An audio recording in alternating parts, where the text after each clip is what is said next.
بسم اللہ الرحمن الرحیم الحمد للہ رب العالمین والصلاة والسلام علی سید الانبیاء والمرسلین وعلی آلہ واصحابہ اجمعین اما بعد فاعوذ باللہ من الشیطان الرجیم بسم اللہ الرحمن الرحیم یا ایہا الذین آمنوا استجیبوا للہ وللرسول اذا دعاکم لما یحییکم صدق اللہ وصدق رسولہ النبی الکریم ان اللہ وملائکتہ یصلون علی النبی یا ایہا الذین آمنوا صلوا علیہ وسلموا تسلیما اللہم صل علی سیدنا و مولانا محمد وعلی آل سیدنا و مولانا محمد وبارک وسلم یا رب صل وسلم دائما ابدا علی حبیبک خیر الخلق کلہم۔ حضرات علماء کرام، بزرگان دین، عشاقان مصطفیٰ، معززین علاقہ، ایصال ثواب کی بزم میں ہم سب حاضر ہیں۔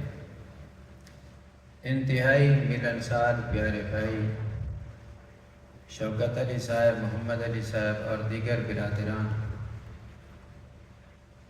ان کی والدہ ماجدہ کا آج چہلم ہے، ختم شریف ہے۔ ہم سب دعا گو ہیں کہ اللہ تعالیٰ مرحومہ کے درجات کو بلند فرمائے، خلاق لم یزل آقا نبی کریم صلی اللہ علیہ وسلم کی شفاعت عطا فرمائے، جملہ ورثاء کو صبر کی ہمت عطا فرمائے، اور جتنے دوست احباب آج بزم میں آئے ہیں اللہ تعالیٰ ہم سب کو بھی آخرت کی تیاری کی توفیق عطا فرمائے۔ مختصر وقت میں چند معروضات پیش کرنی ہے، دعا کیجئے گا کہ اللہ تعالیٰ کلمات حق بولنے کی توفیق عطا فرمائے۔ اللہ تعالیٰ کی پاک کلام سے جو الفاظ تلاوت کی ہیں ان میں ایک بہت بڑا پیغام ہے جسے ہم تعبیر کر سکتے ہیں فلسفہ موت و حیات کیا ہے۔ موت کس چیز کا نام ہے اور حیات کس چیز کا نام ہے۔ جو آیت مبارکہ میں نے آپ کے سامنے تلاوت کی ہے اس میں اس چیز کو ذکر کیا گیا ہے۔ عمومی طور پر جب لفظ موت آتا ہے تو ہمارا ذہن اس طرف چلا جاتا ہے کہ روح سے، جسم سے روح کا جدا ہونا، جو ایک تعلق تھا جسم اور روح کا، جب وہ ٹوٹ جاتا ہے اسے موت کہتے ہیں، اور اگر روح اور جسم کا تعلق برقرار رہتا ہے تو اس کو حیات کہتے ہیں۔ یہ عمومی طور پر یہی پیغام ہے اور یہی ہم اس کو جانتے ہیں کہ انسان کے جسم میں ایک روح ہے، جب تک وہ روح موجود ہے تو انسان زندہ ہے، اسے حیات کہا جاتا ہے، اور جب وہ روح نکل جاتی ہے تو پھر موت آ جاتی ہے جی، اس کو موت کہتے ہیں جی۔ یہ چیز ہمارے نالج میں ہے، ہمارے علم میں ہے، ہم اس بات کو جانتے ہیں، لیکن قرآن نے فلسفہ موت و حیات بڑا عجیب بیان کیا ہے کہ موت کس چیز کا نام ہے اور حیات کس چیز کا نام ہے، اور بات بڑی پر لطف ہے اگر آپ دھیان دیں گے تو۔ میں ایک جملہ پھر عرض کرنا چاہتا ہوں جی، اگر روح سے جسم کے نکلنے کو موت کہا جاتا ہے جی، تو پھر وہ لوگ جو مکہ شریف میں تھے، میدانوں میں تھے، رسول اللہ صلی اللہ علیہ وسلم کا مقابلہ کر رہے تھے، تلواریں بھی ہاتھوں میں اٹھائی ہوئی ہیں جی، مقابلے میں آئے ہوئے ہیں جی، دشمنی میں بھی پیش ہیں جی، اللہ ان کو ارشاد فرماتا ہے یہ مردہ ہیں جی۔ بھئی قرآن کی یہ جو آیت ہے نا، اِنَّكَ لَا تُسْمِعُ الْمَوْتَى، آپ مردوں کو نہیں سناتے، تو ان سے کون سے مردے مراد ہیں؟ جو قبر میں پڑے ہیں وہ مراد نہیں ہے، بلکہ ان مردوں سے مراد وہ ہیں جو گلی کوچوں میں گھوم رہے تھے، رسول اللہ صلی اللہ علیہ وسلم کی مخالفت میں پیش تھے، تلواریں بھی ہاتھ میں اٹھائے ہوئے ہیں، جنگوں میں مقابلہ بھی کر رہے ہیں، لیکن قرآن ارشاد فرماتا ہے یہ مردے ہیں۔ اچھا ایک جملہ اور بھی قبول فرما لیجئے گا، ایک شخص وہ ہے کہ جس کی گردن پہ تلواریں چلی، جسم پہ تلواریں چلی، گولیوں سے بھون دیا گیا، جسم کے چیتھڑے اڑ جاتے ہیں جی، ایک ایک بوٹی کو اکٹھا کیا جاتا ہے جی، گٹھڑی اٹھائی جاتی ہے اور اس کا جنازہ پڑا جاتا ہے، اس کو قبر میں اتارا جاتا ہے۔ ان کا امتحان خود پروردگار عالم نے لیا ہے جی، اور بڑا حسین اعلان کر کے اللہ رب العزت نے ارشاد فرمایا اولئک الذین امتحن اللہ قلوبہم للتقوی، مولا کریم یہ جو یاران مصطفیٰ ہیں، مولا جو تو نے ان کا امتحان لیا ہے، ان کے ظاہر کا امتحان لیا ہے یا باطن کا امتحان لیا ہے؟ بے نیاز ارشاد فرماتا ہے میرے یار کے یاروں کا ظاہر تو تمہارے سامنے ہے مگر ان کا باطن تمہارے سامنے نہیں ہے، میں اللہ نے ان کے تقوی کا بھی امتحان لیا ہے، میں نے ان کے باطن کا امتحان لیا جی۔ تو مولا کریم کیسے پایا ان کے باطن کو؟ کیسے پایا؟ ان کا باطن کیسا تھا؟ ان کے اندر کیسا تھا؟ تو خلاق کائنات نے جو ارشاد فرمایا وہ سننے والا ہے، فرمایا اولئک الذین امتحن اللہ قلوبہم للتقوی، یہی وہ لوگ ہیں جن کا اللہ نے امتحان لیا، جن کے دلوں کا امتحان لیا للتقوی، پرہیزگاری کے لیے۔ مولا کریم پھر کیا ہوا؟ تو علیم بذات الصدور ہے، یاران مصطفیٰ کو کیسے پایا؟ مولا تو یہ بتا دے ان کا دل کیسے تھے؟ ان کے دل میں کوئی میل تھی؟ ان کے دل کے صاف و طاہر تھے؟ تو اللہ نے فرمایا میں نے دلوں کا امتحان لیا، تو مولا کیا ہوا؟ فرمایا سارے ہی پاس ہیں۔ اتنی کم سبحان اللہ میں بیان تھوڑا ہوتا ہے۔ مولا تو نے جو امتحان لیا ہے میرے محبوب کے محبوبوں کا، پیاروں کا، تو مولا پھر کیسے پایا ان کا؟ کسی کے دل میں کوئی میل کھوٹ تھی؟ ارشاد فرمایا نہیں، سارے ہی پاس ہیں۔ تو مولا پھر پاس ہیں تو انعام کیا دیا؟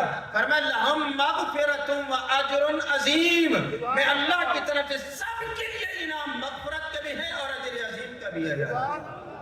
یہ رسول اللہ صلی اللہ علیہ وسلم کے غلام امتحان اللہ لے رہا ہے، اور پاس بھی خلاق کائنات فرما رہا ہے جی، فرمایا جن کا امتحان رب لے اور رب کا ہے کلیئر ہے۔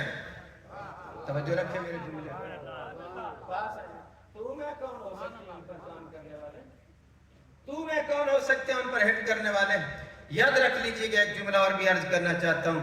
میرے آقا نبی کریم صلی اللہ علیہ وسلم کے غلاموں میں سے ایک حسین غلام ہے جن کو عثمان کہا جاتا ہے۔ اللہ اکبر، پتہ ہے حضرت عثمان غنی رضی اللہ تعالیٰ عنہ کی شان و عظمت کیا ہے؟ میرے نبی کا ہر صحابی اپنی شان رکھتا ہے جی، لیکن میں جملہ دے رہا ہوں، آج کی ہوا جو گردش کر رہی ہے اس پر میں کلام پیش کر رہا ہوں، ذرا دھیان سے سن لیجئے گا۔ عثمان غنی کس ہستی کا نام ہے جی؟ غنی کیا ہے جی؟ غنی، اللہ اکبر، حالانکہ غنی اللہ کا نام ہے، لیکن سب کہتے ہیں عثمان غنی ہے، اور جب پوری امت جس کو غنی کہہ رہی ہو تو آپ ہی اندازہ لگا لیجیے ان کی دولت کتنی ہوگی تھی۔ آج 14 صدیاں جن کے وصال کو ہو گئی ہے، مگر آج بھی ان کا بینک اکاؤنٹ بالکل باقی ہے، اور آج بھی مکہ اور مدینہ میں جو ہے نا ان کے جائیداد چل رہی ہے، تقسیم ہوتی نظر آ رہی ہے۔ وہ عثمان غنی رضی اللہ تعالیٰ عنہ کی ذات مبارکہ ہے جی۔ میں ایک صرف سمجھانے کے لیے عرض کر رہا ہوں، آپ کتنے سخی لوگ تھے جی۔ میرے آقا نبی کریم صلی اللہ علیہ وآلہ وسلم کے پیارے صحابی حضرت عمر پاک رضی اللہ تعالیٰ عنہ کا دور مبارک ہے، تو موسم کی خرابی کی وجہ سے کچھ قافلے مدینہ میں نہ آ سکے، بارش تھی یا کوئی معاملات تھے، دیر ہو گئی، تو ظاہر ہے کہ یہاں کا جو گزر اوقات ہے جی، قافلے آتے ہیں، تجارت پر تھا جی، دیر ہو گئی، لوگوں کے پاس اناج کھانا پینا ختم ہو گیا۔ سب سے پہلا جو قافلہ ہے نا تو حضرت عثمان کا آیا، حضرت عثمان غنی رضی اللہ تعالیٰ عنہ کا قافلہ سب سے پہلے آیا جی۔ جیسے قافلہ آیا تو لوگ دوڑ کر گئے کہ اناج لیں، جو بھی اس میں چیزیں تھیں وہ لیں، تو حضرت عثمان غنی رضی اللہ تعالیٰ عنہ ویٹ کر رہے ہیں، انتظار کر رہے ہیں، ابھی میں ابھی نہیں دیتا، میں تو ذرا مہنگے دوں گا، پھر ذرا خیال کرنا جی۔ کوئی اور قافلے آ نہیں رہے جی، قافلہ پہلے میرا، لوگوں کی بھی ضرورت ہے، اس لیے میں تو مہنگے داموں بیچوں گا، پہلے ایک 4 آنے نفع تھا تو روپیہ نفع کروں گا، جب یہ بات حضرت عمر رضی اللہ تعالیٰ عنہ تک پہنچی نا جی، آپ تشریف لائے، امیر المومنین تھے، فرمایا عثمان خیریت تو ہے؟ حضور بالکل ٹھیک ہے، میرا سامان ہے، میرا کوئی اس پر زبردستی ہے، میں آج ڈبل ٹرپل نفع لوں گا پھر بیچوں گا۔ آپ نے فرمایا مہربانی کرو ذرا لوگوں کی مجبوری سے ناجائز فائدہ نہ اٹھایا جائے، ضرورت ہے لوگوں کو جو ایک مناسب نفع ہے وہ لو لے۔ فرمایا نہیں میں تو زیادہ لوں گا جی۔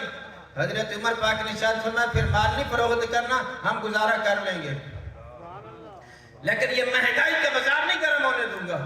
آخر ادھر بھی تو فاروق اعظم تھے نا جی، حضرت عمر رضی اللہ تعالیٰ تشریف لے گئے تو ادھر حضرت عثمان غنی رضی اللہ تعالیٰ نے اعلان کر دیا، فرمایا جس کو جس چیز کی ضرورت ہے آؤ لے جاؤ۔ پھر ذرا غور کرنا، جس کو جس چیز کی ضرورت ہے آ کر لے جاؤ۔ اب لوگ آئے ہیں، گھٹو لے کر آ رہے ہیں، برتن لے کر آئے ہیں، لے کر جا رہے ہیں۔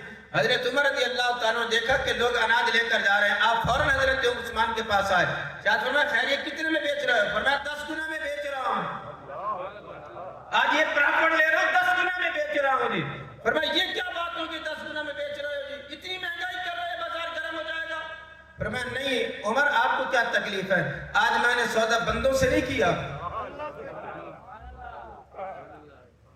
آج میں نے سودا بندوں سے نہیں کیا، آج میں نے سودا اپنے رب سے کیا ہے۔ جو عثمان کوئی عام تو نہیں ہے جس کا فرشتے بھی حیا کرے، نبی بھی حیا کرے۔ فرمایا ذرا اپنی زبان کو لگام دیجئے گا، فرمایا وہ عظیم ہستیاں جو رسول اللہ صلی اللہ علیہ وسلم کی پرورده ہیں، امتحان اللہ نے لیا اور جن کے دروازوں پر دستک دینے والے فرشتے نظر آتے ہیں خدا را۔ قرآن مجید فرقان حمید کے ایک آیت کا تھوڑا سا مفہوم پیش کرنا چاہتا ہوں۔ اللہ تعالیٰ نے سورہ فتح شریف ہے 26واں پارہ ہے، خلاق کائنات نے ارشاد فرمایا لقد رضی اللہ، سبحان اللہ ذرا اچھی ہونی چاہیے، بس مجھے میری مجبوری ہے سبحان اللہ والی ہے، باقی کوئی نہیں ہے، بس آپ جتنا سبحان اللہ کہتے جائیں گے جنا، بس وہ آپ کی پیاری زبان میٹھی زبان سے میرے دل میں ایک کرنٹ پیدا ہوتا جائے گا اور باتیں کرتا جاؤں گا دیسانی کرام جو رب کو منظور ہے۔ خلاق کائنات نے ارشاد فرمایا لقد رضی اللہ عن المؤمنین اذ یبایعونک تحت الشجرۃ فعلم ما فی قلوبہم فانزل السکینۃ علیہم اصابہم فتحا قریبا۔ آپ کو پتہ ہے یہ آیت مبارکہ کس کے بارے میں نازل ہوئی تھی؟ مسئلہ صرف یہ تھا کہ صلح حدیبیہ کے موقع پر مذاکرات کا ایک سلسلہ چلتا ہے کفار مکہ سے، میرے آقا نبی کریم صلی اللہ علیہ وآلہ وسلم آپ نے مذاکرات کے لیے جو ہے نا مکہ شریف میں حضرت عثمان غنی کو بھیجا تھا۔ حضرت عثمان رضی اللہ تعالیٰ کفار سے مذاکرات کے لیے جائے گئے نا جی، ان کی عقیدت کو بھی ذرا دیکھ لیجئے گا۔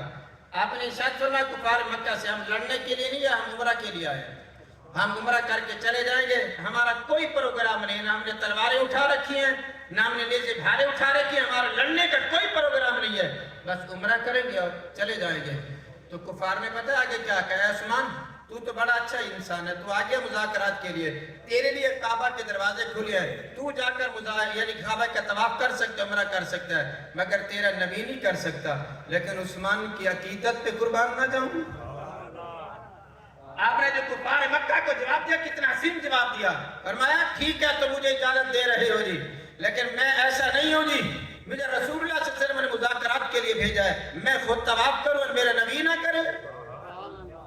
اور پھر اگلا جملہ ذرا توجہ سے سن لیجئے گا، آپ خانہ کعبہ کی طرف متوجہ ہو کر ارشاد فرماتے ہیں بیت اللہ تو بڑا پیارا ہے، تیری عظمتوں کو میں مانتا ہوں، تیرے مقام کو میں مانتا ہوں، بہت تیرا مقام و مرتبہ ہے، لیکن یہ دیکھ لے کہ میں عثمان آیا ہوں، مجھے اجازت بھی ملی گئی ہے، میں طواف تیرا کر سکتا ہوں، مگر اس وقت تک طواف نہیں کروں گا جب تک میرا مصطفیٰ نہیں کرے گا تیرا طواف۔ اس کو عثمان کہا جاتا ہے عزیزان گرامی دی۔ اور جب اگلی بات بھی سننے والی ہے، جب عثمان غنی رضی اللہ تعالیٰ تشریف لے گیا تو کسی نے آواز پھیلا دی، فرمایا کہ عثمان کو شہید کر دیا گیا، قتل کر دیا گیا۔ جب یہ معاملہ آیا نا عثمان کی شہادت کا، تو یہ جو 1400 یا 1500 کے لگ بھگ صحابہ مقام حدیبیہ پر بیٹھے ہوئے تھے نا جی، بارگاہ مصطفیٰ میں حاضر ہو گئے، حضور عثمان کو قتل کر دیا گیا، سفیر تھے اور بڑے اچھے انسان تھے، ان کو قتل کر دیا گیا، حضور ہم اس وقت تک واپس نہیں جائیں گے جب تک کہ بدلہ نہیں لیں گے۔ بات حضرت عثمان کی ہے، اس وقت تک نہیں واپس جائیں گے، اب جب تک میرے آقا نے فرمایا تمہاری تعداد 1500 ہے جی، وہ پورا مکہ ہے، کیسے بدلہ لیں گے جی؟ حضور نہیں، ہماری بوٹی بوٹی ہو جائے یہ منظور ہے، مگر عثمان کو ایسے تو نہیں چھوڑا جا سکتا نا۔ آپ ذرا دھیان سے سنیے گا، میرے کریم آقا ارشاد فرماتے ہیں اچھا بدلہ لو گے؟ حضور لیں گے۔ آقا نے فرمایا آؤ ذرا بیعت کرو میرے ہاتھ پر۔ ذرا اس نظارے اور اس منظر کو ذہن نشین کر لیجئے گا، میں آؤ ذرا بیعت کرو میرے ہاتھ پر۔ کس کس نے عثمان کا بدلہ لینا ہے؟ اب بیعت ہو رہی ہے اور قرآن سورۃ فتح اس کو بیان کر رہی ہے، ایمان تازہ ہوگا۔ اب صحابہ اکرام کی ٹولیاں آتی ہیں میرے کریم آقا کے ہاتھ پر، یوں بیعت کر رہے ہیں جی، حضور لڑیں گے، مقابلہ کریں گے جی، حضور بدلہ لیں گے، قصاص لیں گے، اس وقت تک یہاں سے نہیں چلیں گے جب تک عثمان کا بدلہ نہ لیں گے جی۔ بیعت ہو رہی ہے جی، اور ادھر رسول اللہ صلی اللہ علیہ وسلم کے ساتھ بیعت ہو رہی ہے ایک درخت کے نیچے، ادھر قرآن نے جو نظارہ دیا وہ سننے والا ہے۔ اللہ ارشاد فرماتا ہے ان الذین یبایعونک انما یبایعون اللہ، پکی بات ہے پیارے، یہ جو آپ کے ہاتھ پر بیعت کر رہے تھے میں اللہ کے ہاتھ پر بیعت کر رہے تھے۔ ان الذین یبایعونک انما یبایعون اللہ، جو آپ کے ہاتھ پر بیعت کر رہے تھے یہ میں اللہ کے ہاتھ پر بیعت، ید اللہ فوق ایدیہم، محبوب ان کے ہاتھ پر میں اللہ کا ہاتھ تھا جی۔ اور آگے چل کر قرآن نے کتنا حسین جملہ ارشاد فرمایا لقد رضی اللہ عن المؤمنین اذ یبایعونک، پکی بات ہے اللہ ان مومنوں سے راضی ہو گیا ہے جو ایک درخت کے نیچے پیارے آپ کے ہاتھ پر بیعت کر رہے تھے۔ اللہ جن سے راضی ہے، اللہ اکبر جی۔ اب یہ بیعت ہو گئی نا جی، تو سننے والی بات ہے، ادھر دیکھنا میری طرف ذرا، بیعت ہو رہی ہے نا جی، اب عثمان غنی کی وجہ سے بیعت ہو رہی ہے، میرے کریم آقا نے اپنے علم کو جو بیان کیا اور ظاہر کیا وہ بھی سننے والا ہے۔ آقا نے ارشاد فرمایا یہ تمہارے جذبات تھے میں نے بیعت لے لیا، ورنہ ادھر دیکھنا آقا فرماتے ہیں یہ محمد کا ہاتھ ہے، یہ عثمان کا ہاتھ ہے۔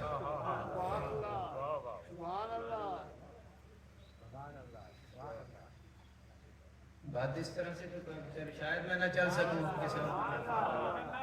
ذرا دھیان سے سن لیجئے میرے سے۔ آقا نے فرمایا یہ میرا ہاتھ ہے یہ، اور یہ عثمان بھی میرے ہاتھ پر بیعت کر رہا ہے۔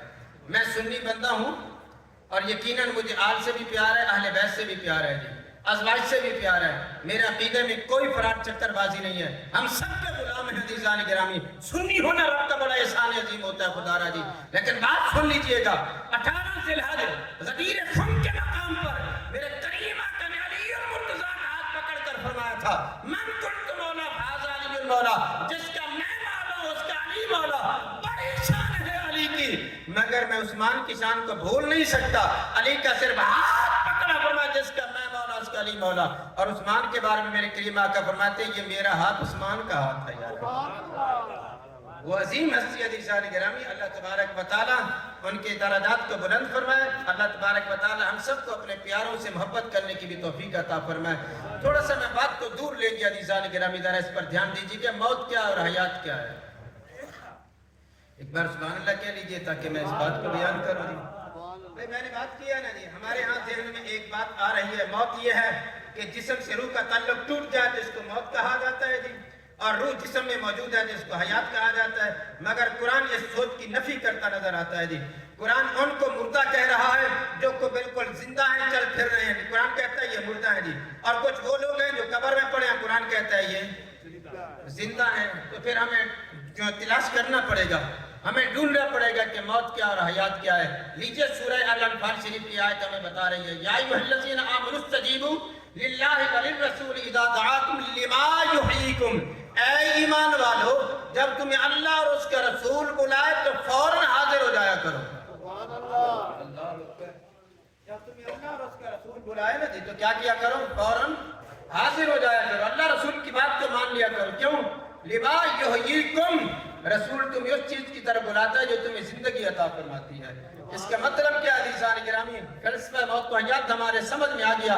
فرمایا حیات نام ہے نبی کی غلامی کا، حیات نام ہے نبی کی اطاعت کا، حیات نام ہے رسول اللہ صلی اللہ علیہ وسلم کی باتوں کو ماننے کا، حیات نام ہے دین اسلام پر عمل کرنے کا، اور موت نام ہے رسول صلی اللہ علیہ وسلم ناطہ توڑنے کا، موت نام ہے رسول اللہ صلی اللہ علیہ وسلم کے تعلق کو توڑنے کا۔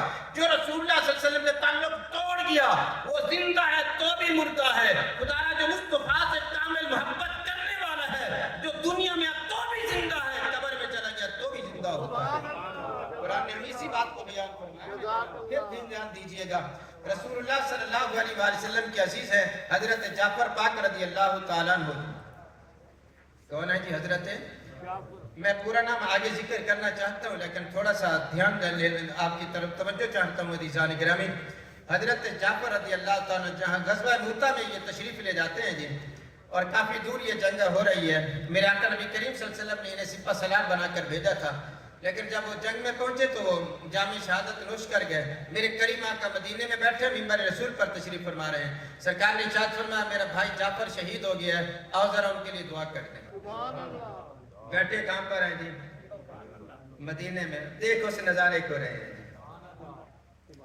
آج ہم تھوڑا سا ان مسئلوں میں الجھے ہوئے ہیں نا، ذرا توجہ سن لیجئے گا. آج ہم ایک موبائل ایک انسان بناتا ہے یارا.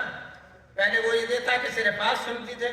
آج ہم جس سے بات کرنی ہے اس کی صورت بھی ہمارے سامنے ہوتی ہے جی، چاہے وہ ہزاروں میل دور بیٹھا ہے نا جی.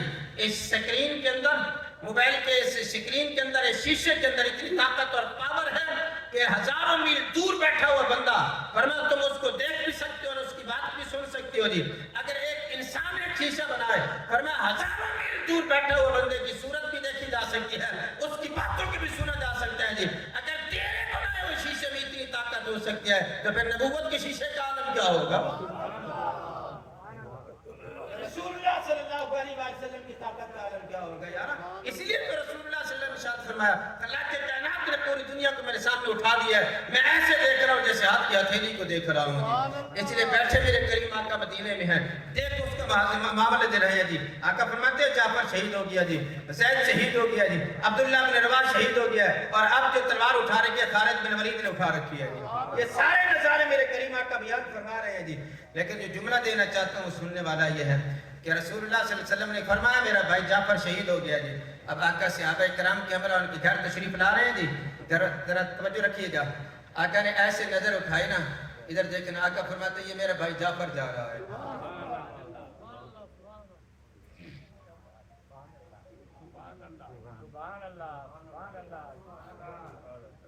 میں نے بریک اس لیے نہیں لگائی کہ مجھے تقریر بھول گئی ہے. الحمدللہ میں سبق یاد کر کے آیا ہوں جی. صرف میں تمہاری توجہ لینا چاہتا ہوں عزیزان گرامی. حالانکہ وہاں شہید ہو چکی ہیں اور رسول اللہ صلی اللہ علیہ وسلم کیا ارشاد فرما رہے ہیں یہ میرا بھائی جعفر جا رہا ہے، یہ میرا بھائی جعفر جا رہا ہے جی. اور اللہ رب العزت جنگ میں ان کے بازو کٹ گئے تھے، اللہ رب العزت نے بازو کی جگہ ان کو پر عطا فرمایا ہے جی. اور ایسے پروں کے ذریعے سے وہ اڑ رہے ہیں اور جنت میں بھی ان کے ساتھ اس طرح سلوک کی. اور اللہ نے جنت میں ان کو پر عطا فرمایا جو ہم نے یہاں پر دیکھ لیا ہے جی. اس لیے آپ کو کہا جاتا ہے جعفر تیار. یہ کیا معاملہ ہے جی؟ حالانکہ شہید ہو چکی ہیں مگر زندہ ہیں جی. عزیزان گرامی جی، مسئلہ صرف یہ ہے کہ ہمیں چاہیے کہ ہم اس بات کو دیکھیں کہ موت کیا اور حیات کیا ہے. موت نام ہے رسول اللہ صلی اللہ علیہ وسلم سے تعلق کو توڑنے کا، اور حیات نام ہے غلامی مصطفیٰ میں آنے کا. جو رسول اللہ صلی اللہ علیہ وسلم کی غلامی میں آ جاتا ہے، معیت مصطفیٰ میں آ جاتا ہے نا، خدا را وہ یہاں پر بھی زندہ ہوتا ہے، پھر قبر میں بھی زندہ ہوتا ہے. اور قبر اس کی کیا بن جاتی ہے؟ میرے کریم آقا نے ارشاد فرمایا قبر المؤمن روضۃ من ریاض الجنہ. مومن کی قبر عام تو نہیں ہوتی، جنت کے باغ ہوا کرتا ہے. اچھا پھر ذرا سماعت فرما لیجئے گا. میرے آقا نبی کریم صلی اللہ علیہ وسلم نے مومن کی قبر پہ کیا ارشاد فرمایا جی؟ جنت کا باغ.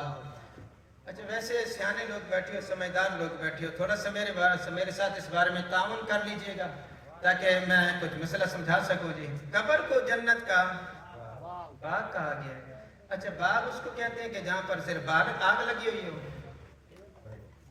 ارے باغ تو اس کو کہتے ہیں جہاں پر پھول ہوں، درخت ہوں، اسی کو کہتے ہیں نا جی. جہاں بندہ جائے تو دل بہل جائے نا، جہاں ندیاں بھی ہوں، جہاں پرندے بھی ہوں، جہاں پھل بھی ہوں، اسے باغ کہا جاتا ہے نا جی. میرے کریم آقا فرماتے ہیں مومن کی قبر جنت کا باغ ہوتی ہے. اس کا مطلب کیا ہے عزیزان گرامی؟ رسول اللہ صلی اللہ علیہ وسلم فرمایا تم تعلق صحیح کر کے جاؤ، میری اطاعت میں زندگی گزارو گے نا جی. فرمایا وہ جو دیکھنے میں تمہیں ایک مٹی نظر آتی ہے، فرمایا مٹی نہیں ہوگی، فرمایا تمہیں وہ باغ ہی نظر آئے گا خدا را جی. اور پھر ایک جملہ اور بھی حسین سا ہے. میرے آقا نبی کریم صلی اللہ علیہ وسلم نے ارشاد فرمایا جب مومن کو قبر میں رکھ دیا جاتا ہے نا جی تو فرشتے عرض کرتے ہیں مولا اب کیا حکم ہے؟ سوال و جواب میں پاس ہو گیا ہے جی. اللہ فرماتے ہیں اس کے لیے جنت کی کھڑکی کھول دو. سبحان اللہ. مومن کے لیے کیا ہے؟ جنت کی. اب جنت سے کی کھڑکی جو کھلے گی تو ہوا گرم آئے گی یا ٹھنڈی آئے گی؟ اللہ اکبر اللہ اکبر. ویسے ہمارے ہاں اللہ تعالیٰ ان حادثات سے محفوظ رکھے. آج جس دور سے ہم گزر رہے ہیں نا جی وہ جو رحمت تھی نا وہ اٹھتی جا رہی ہے. ہمارے اندر جو ایک جذبہ انسانیت تھا نا وہ اٹھتا جا رہا ہے جی. آج بھائی بھائی کا قاتل بنایا، آج ماں اپنے بیٹوں کو قتل کرتی نظر آتی ہے۔ اور دیکھیں کل کی یہ خبر جو میں نے سنی نا جی، 8 بچیوں کو چھوڑ کر کسی اور کے ساتھ جا رہی ہے جی، یہ کیا ہے؟ یہ کیا دیکھ رہے ہیں ہم جی؟ ماں ہو اور بیٹوں کو ڈھونڈ دے، باپ ہو اپنے بیٹوں کو ڈھونڈ دے جی، اور اسے کوئی بھی پرواہ نہ ہو نا جی، یہ کیا چیز نظر آ رہی ہے جی؟ فرمایا یہ حقیقت ہمارے سامنے آ رہی ہے کہ ہم تھوڑا سا اللہ کی رحمت سے دور ہوتے نظر آ رہے ہیں جی۔ اور پھر اگلی بات بھی ذرا ذہن نشین کر لیجئے گا، ہماری عبادتوں کے اندر جو ایک روحانیت تھی نا، وجدان تھا نا جی، وہ ہم سے چھین لیا گیا ہے۔ اور سنیں گے آپ کو پتہ لگ جائے گا ہماری عبادت کی کیفیت کیا ہو گئی ہے۔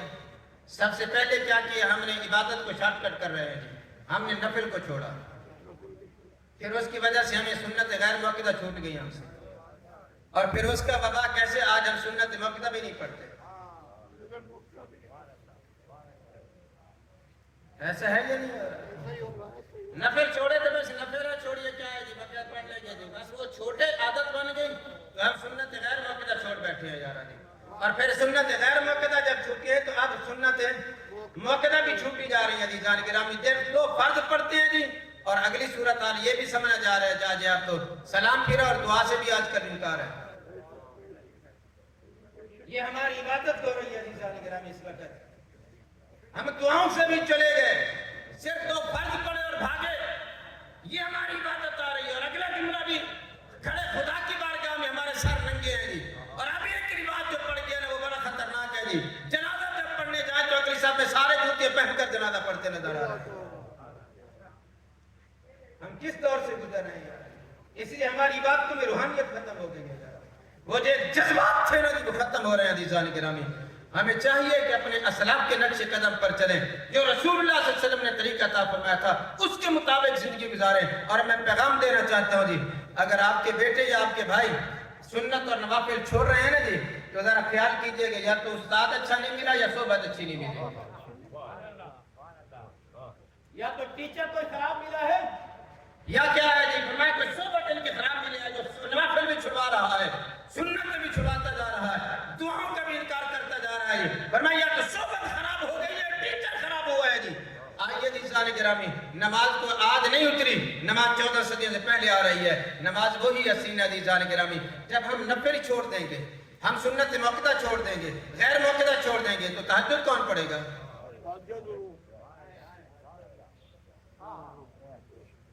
تہجد کی خوشبو اور مزہ کون لے گا؟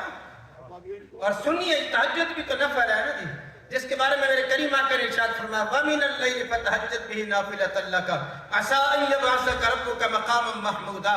پیارے فرائض تو آپ پڑھ بھی رہے ہو اور پڑھا بھی رہے ہو، میں اللہ کی منشا یہ ہے کہ آپ رات کے کچھ حصہ نافل بھی ادا کریں، آپ کے لیے تہجد ہو جائے گا۔ تو میرے کریم آقا نے جو بات کی بڑی حسین سے ہمارا تہجد ادا کریں کہ رات کو اٹھ کر نمازیں پڑھیں گے مجھے ملے گا کیا؟ تو انعام بڑا حسین ہے، فرمایا عَسَىٰ أَن يَبْعَثَكَ رَبُّكَ مَقَامًا مَحْمُودًا، میں اللہ تمہیں وہ مقام عطا فرماؤں گا کہ اول و آخر آپ کی تعریف کرتا نظر آئے گا۔ آج میرے یہاں بس آخری بات عزیزان گرامی سماعت فرما لیجئے گا، بطور سبق پیش کر رہا ہوں جی، یا سارے میرے لیے باعث عزت بیٹھے ہو جا رہے ہیں، اللہ آپ کی عزت عطا فرمائے، اللہ بہت عزت عطا فرمائے۔ لیکن یہاں کا ایک ماحول ہوتا ہے، کوئی بات سننے والا ہے، کوئی سنوانے والا ہوتا ہے، کوئی کام کروانے والا، کوئی کرنے والا ہوتا ہے، یہ ایک سسٹم ہے دنیا داری کا چلتا ہے جی۔ بس اوقات میرے پاس بھی کچھ لوگ آ جاتے ہیں، خان صاحب تشریف فرما ہے، صوفی صاحب تشریف فرما ہے جی، آ جاتے ہیں، کوئی دکھیا ہوتا ہے نا، وہ آ کر کہتا ہے مفتی صاحب میں نے اکیلے میں بات کر لی ہے، نہیں سمجھے بات ہوتا ہے یا نہیں ہوتا ہے؟ خان صاحب تشریف فرمائے آتے ہیں نا جی، کچھ لوگ دکھی ہوتے ہیں جی، کہتے ہیں خان صاحب ذرا 2 منٹ تنہائی میں بات کرنی ہے۔ مسئلہ کیا ہے؟ وہ بات کچھ ایسے جذبات سے کھیل لیتا ہے، بتانا چاہتا ہے، کچھ سب کے سامنے نہیں کھول سکتا تھا۔ اور پھر ہوتا کیا جب تنہائی مل جاتے ہیں جس کو آپ دکھ سنانا چاہتے ہو نا جی، سنانے کا بھی مزہ آتا ہے، سننے کا بھی مزہ آتا ہے۔ جب پتہ لگ جاتا ہے کہ یہاں پر میری مشکل حل ہو جائے گی، دکھ سنانے کا بھی مزہ آتا ہے اور سننے کا بھی مزہ آتا ہے۔ اور جس کو نماز تہجد کہتے ہیں نا، خدا کی قسم اس میں یہ راز ہے، وہ بھی ایک ہے اور تو بھی ایک بن کر جب بیٹھے گا نا، تمہیں سنانے کا مزہ آئے گا، اس میں رحمت دینے کا مزہ آتا ہے خدا کی قسم۔ لیکن ہم تو نوافل بھی چھوڑتے جا رہے ہیں، ہم تو سنتوں بھی چھوڑتے جا رہے ہیں جی، اور پھر دین اتنا مظلوم ہے کہ ہر بندہ کہہ رہا ہے کہ میں بڑا عالم ہوں. یاد رکھ لیجئے گا یہ اللہ کی عطا ہوتی ہے، جس کو چاہتا ہے عطا فرما دیا کرتا ہے. تو میں نے چند جملے بطور سبق پیش کیے ہیں. اللہ تعالیٰ بھائی شوکت صاحب کی اماں جان کی مغفرت اور بخشش فرمائے. اللہ تبارک و تعالیٰ ان کے درجات کو بلند فرمائے. میں نے فلسفہ موت و حیات آپ کے سامنے رکھا ہے. موت نبی سے ٹوٹنے کا نام ہے، حیات نبی سے جڑ جانے کا نام ہے. نبی کی غلامی میں آ جاؤ، نبی کی اطاعت میں آ جاؤ، نبی کی محبت سے سینے آباد کر دو. اللہ تبارک و تعالیٰ تمہاری قبر کی مٹی کو بھی چموائے گا. خدا کے کائنات میری الفاظ قبول فرمائے. وما علینا الا البلاغ.